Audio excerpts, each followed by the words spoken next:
Good morning, and thank you all for being here. This is so exciting because this is actually our first SUS Talk, uh, one of the many initiatives that the Sustainability Mafia is kicking off or has kicked off. Um, the idea for the SUS Talk is that every Saturday at 11 a.m., we are going to invite one of our mafiosos to be our educator. Uh, Using the lens of the sustainability habit, uh, as well as a little bit of a template that we have given them to unlearn everything they know and then relearn while they educate us. We are expecting 28-minute talks followed by Q&A. So we have some very interesting speakers lined up for the next couple of Saturdays. What's also very interesting is that every fourth speaker is going to be a guest speaker. So in fact, our fourth guest speaker for SUS Talks is also on this call. Hi, Mr. Dhawan. And we think this is going to turn out to be a very interesting outreach project. Looking beyond the mafia itself, because a lot of activities right now are focused within, but SUS Talks is focused on the outside world. Our first speaker today is Sam Iyengar. Sam is a private equity guy. He has been a global CEO. He's been a finance whiz for the last 20 years. Sam lives in Bangalore. He is a proponent of dharmic capitalism, particularly the framework of 5 Ps for sustainability: people, profit, planet, purpose, and what was the fifth, Sam? Potential. And there's a lot of parallel between the 5 Ps, between where capitalism overall is headed, through the ESG framework. It links up with sustainability really well. It links up with what we as mafiosos and soldados are doing to make sustainability the planet's default choice. So I will hand it over to Sam with the last note that Sam is a hygiene freak.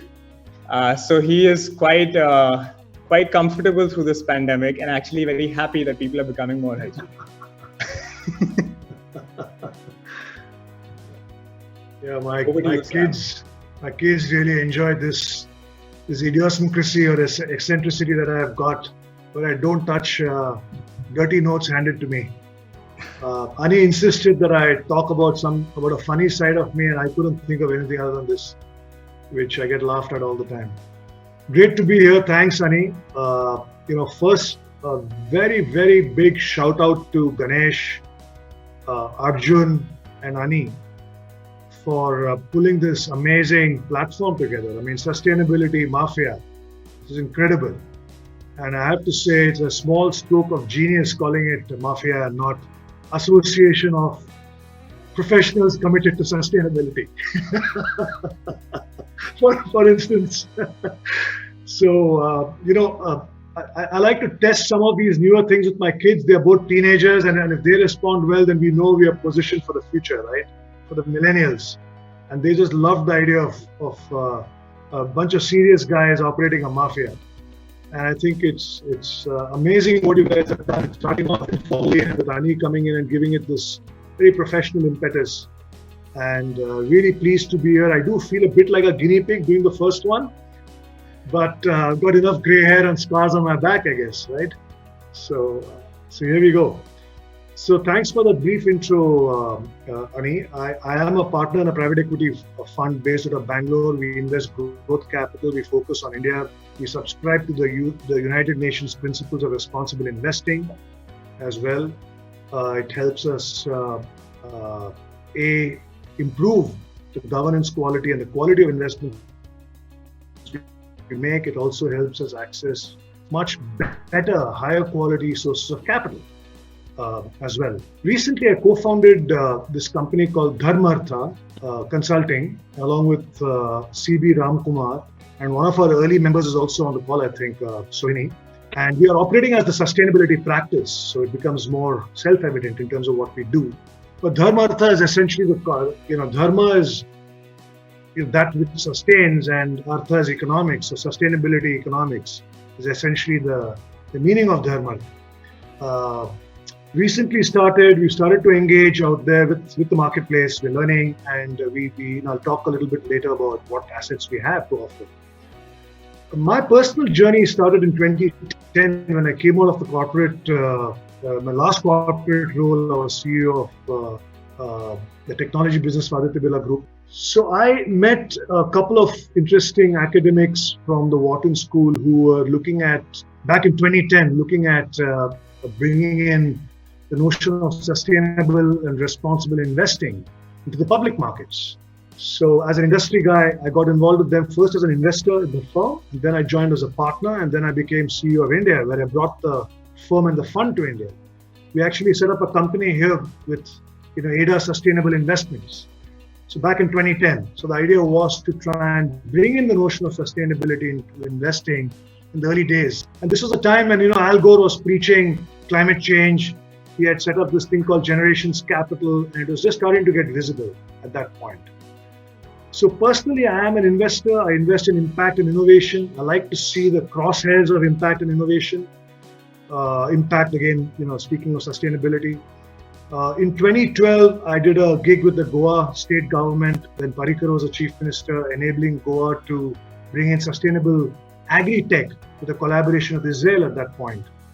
And then I invested in change.org personally. And then I started to invest in what I saw as interesting clean tech opportunities, private aerospace, because it had a national impact. The other thing I found, which was really highly distorted, which impacted the social pillar of ESG, was of media. And I invested in a couple of media assets, trying to bring in neutral media, because media, and we talk about it later very briefly, has a very big role to play in terms of ensuring that the social side of sustainability is nurtured. I also do some advisory work with the government in terms of policy, innovation, finance, risk capital, trade, looking at ecosystems. I sit on the board of STPI for that. And personally, I'm a coach in terms of transformational leadership. I've done turnarounds, transformations, rapid growth situations globally. So I do coach leadership, and I run a program called Applied Vedanta, where I bring in some of our scriptural wisdom in terms of what I see as the universal timeless principles of our scriptures as it applies to today's leadership challenges. So I've come into sustainability after about 2 years of entrepreneurial and leadership experience in different parts of the world. I've lived in Asia, US, and all of that. I think, essentially what attracted me to the formal modern notion of sustainability is that I've always probably been moved by this notion of trying to do the right thing, wanting to do the right thing in my various endeavors, and always seeking to find balance between, work, life, money, taking, giving, all of that. That sort of inner craving, the inner dimension, I think was always kind of driving me, and this modern platform and context, sort of brought it home to me in terms of what I can do in the future. And my perfect world in 2030, I think we need to move beyond the ESG pillars and what I see as 4 dimensions today, which is profits, people, planet, purpose, to include the 5th dimension of potential. Or as in finance, we use the word optionality. So potentiality, shall we say, which I think is crucial to harmonize this whole aspect of sustainability. Today we have a situation where, we've got the believers, the non-believers, we've got, people who subscribe to climate change, we've got people who are crying, that there is a crisis, and there are people who are saying, what are you even talking about? So it's a very polarized world with, claims of science on one side, claims of people exaggerating reality on the other side. And what we really need to do is to move this whole thing into a mainstream situation where we get beyond the narrow notions of whether it's socialism, capitalism, conscious capitalism, or sustainable capitalism, into something that goes beyond all this and harmonize this and talk about, whatever it is, can we raise the potential of what we are capable of? Raise the potential of the world, raise the potential of institutions, raise the potential of people. That's what ultimately gives us the notion of positivity and says, we're aspirational in this. This is not about trying to drive a wedge or finding a problem with someone's analysis of climate change or sustainability. So my view is in 10 years, the narrative goes away from an argumentative scenario to a harmonized scenario where everybody is trying to see how can we enhance and lift the potentiality of all the possible institutions and social dimensions. So I guess if Jeff Bezos gave me $100 million to make the world more sustainable, what would I do? I'd give this to Sustainability Mafia, guys. And the idea would be to really build a global think tank and work towards what I call the full potential across ESG pillars. Think about best practices for more thoughtful action in a staged way, in a targeted way, in an inclusive way. Sure, we need to influence and guide policy strategy at levels of local government, cross-border governments, policymakers across the globe at the firm level, at the individual level as well.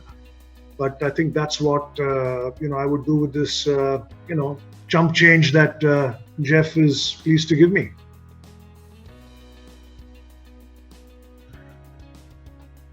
So today, what we do in the context of Dharmartha is consulting and advisory work for enterprises. The idea is to help them think through the larger picture of sustainability. And the idea is also to work with partners in the Sustainability Mafia group and to ensure that we're able to deliver on the promise. I mean, this is the whole supply side of things, right? Where we actually have meaningful solutions. We have to bring them to a marketplace to convert intent into tangible, quantifiable outcomes. And that's really where I think, I and the firm can play a role.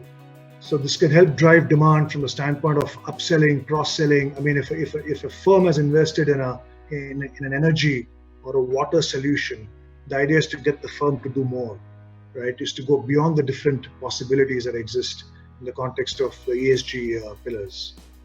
So to that extent, we have sustainability roadmaps. We help them build the roadmap for their own enterprise, 1, 3, 5-year roadmap. We can bring in frameworks. We can conduct workshops to guide them, to educate them, to guide them through the process, share best practices, help them figure out detailed plans, budgets, strategies, financial models. There's also change management that's involved. It's not easy to get a firm to embrace and adopt and drive change, and they need help in being able to really drive that sort of change as well. So currently, the idea is through Dharmartha and TSP, the sustainability practice, the idea is to focus on the ESG pillars and the 4 dimensions that I talked about, or the quadruple bottom line, if you will, of profits, planet, people, and purpose. And what we do see here is that, in terms of actual contribution, there is the environmental pillar. So there's a lot of stuff that gets done there, right, in terms of enabling transformation to counter climate change. You've got to deal with air, energy, water, waste management, and all of that stuff. In terms of the social pillar, we are dealing with not only compliance, but we're dealing with labor issues, we're dealing with well-being, welfare. Health has become a huge aspect, especially now in the post-COVID situation. I think there's a lot more awareness that healthcare is a deep responsibility that we all carry. At the same time, it has a significant impact on the economics. Now, all of these are intertwined. The environment makes for better well-being, better health. In turn, it contributes to the economic dimension or the governance dimension as well, in terms of a firm. And in Dharmartha, we talk about the governance pillar and the economics pillar kind of together. Traditionally, governance just focused on transparency of information, making sure that you were not operating in sin sectors, making sure that you managed your reputation, you had ethical business practices. That is what the governance pillar traditionally represented in ESG. But we've got the economic, the profits dimension, added to it, which actually makes it very significant because companies can now see what does all this mean to us in terms of profits. And that's where we bring in this idea, which I think I'll talk about a little more in terms of the profit and loss and balance sheet impact that can happen through this process. I alluded to potential in the context of a firm.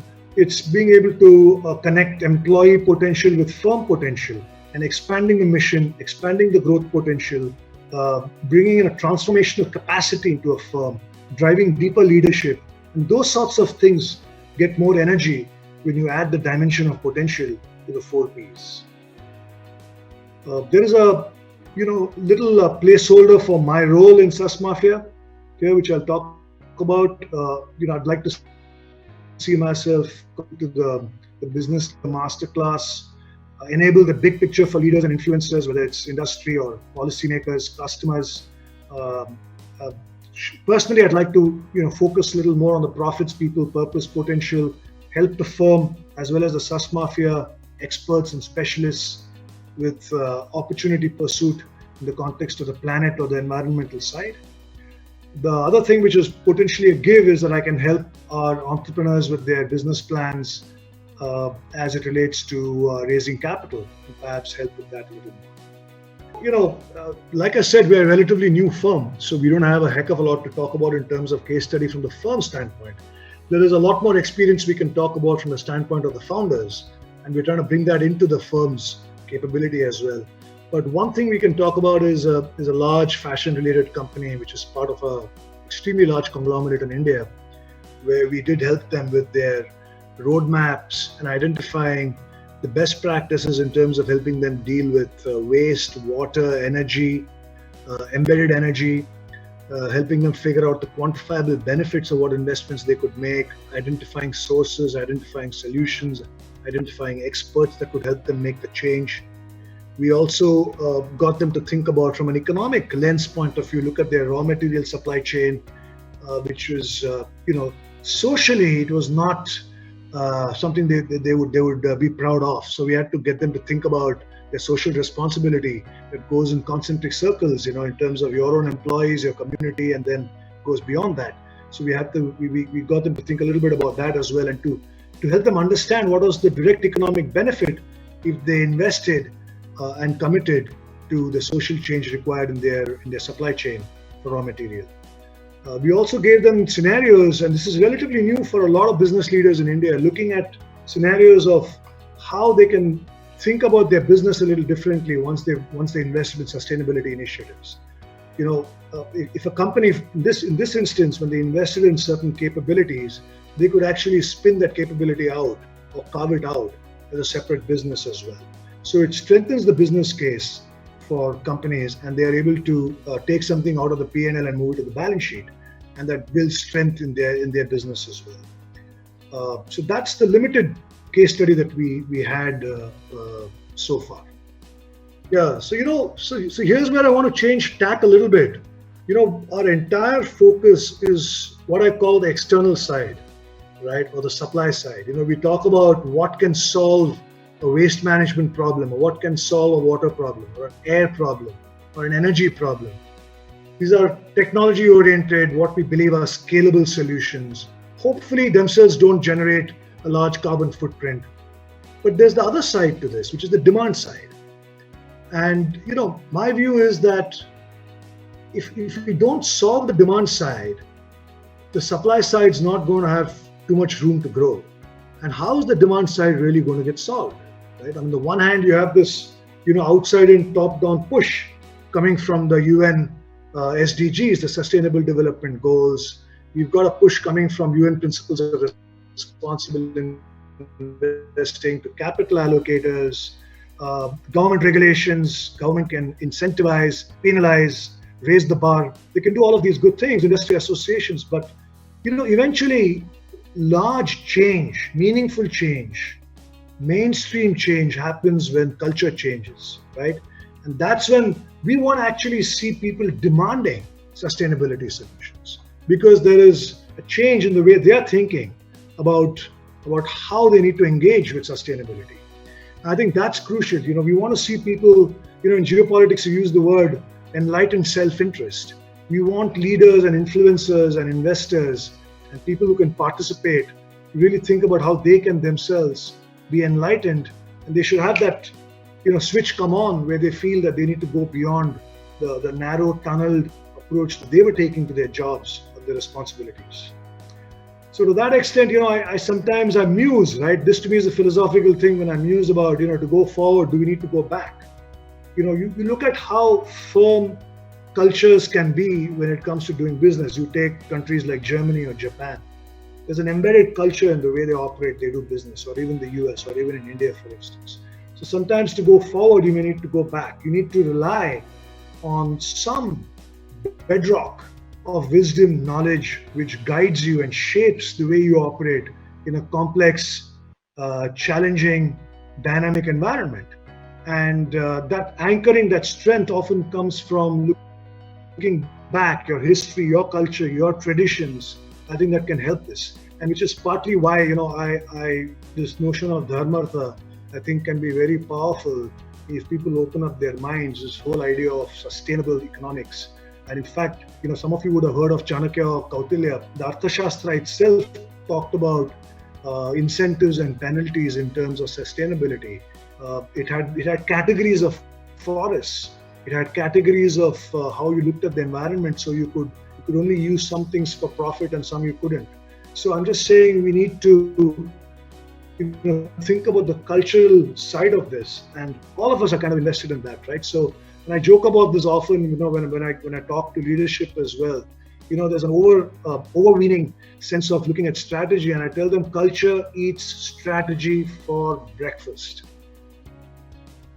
Always. So, we need to think about how we can start to fund for what we want to supply in terms of as an industry. The fun stuff. What would you tell Anand Mahindra? So he's clearly, in my view, one of our more progressive industrialists, right? I would ask him to make a bold commitment to sustainability in terms of R&D, and to engage with academia and the ecosystem of thought leaders while leveraging his conglomerate assets businesses to really try and mainstream some of these ideas and solutions. So go beyond the marginal investment that you've nibbled at in terms of e-vehicles. Just take this a little more mainstream is what I would tell him. What would you tell our Prime Minister? So he has clearly put a stake in the ground in his early years and even later to signal that India wants to lead in sustainability. The International Solar Alliance, talking about well-being. There's quite a bit of the notion of even in manufacturing to make sure that we don't do environmental damage. There is quite a bit of that in the narrative, in the signaling that he's done so far. So I would say, sir, it's time to go beyond vision, time to start investing in bottom-up innovation, time to look through a more detailed roadmap and think about how sustainability suits the Indian context. We can't import ideas and apply it here. We've got to see how this is going to work ground up while we come at it top down as well. And I believe ISRO has done a spectacular job in India. One of the few entities which is set up by the government that's done a fantastic job. And that to me is a role model of being empowered, of driving mission critical success.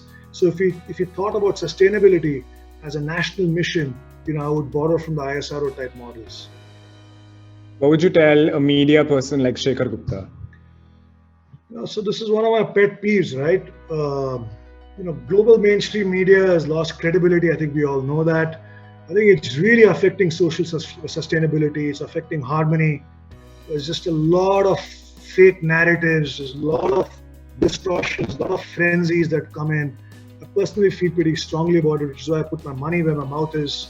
I would say clean up the act. I think he heads up an association right now of media professionals or whatever. I would just say, be transparent. Tell people who's funding you.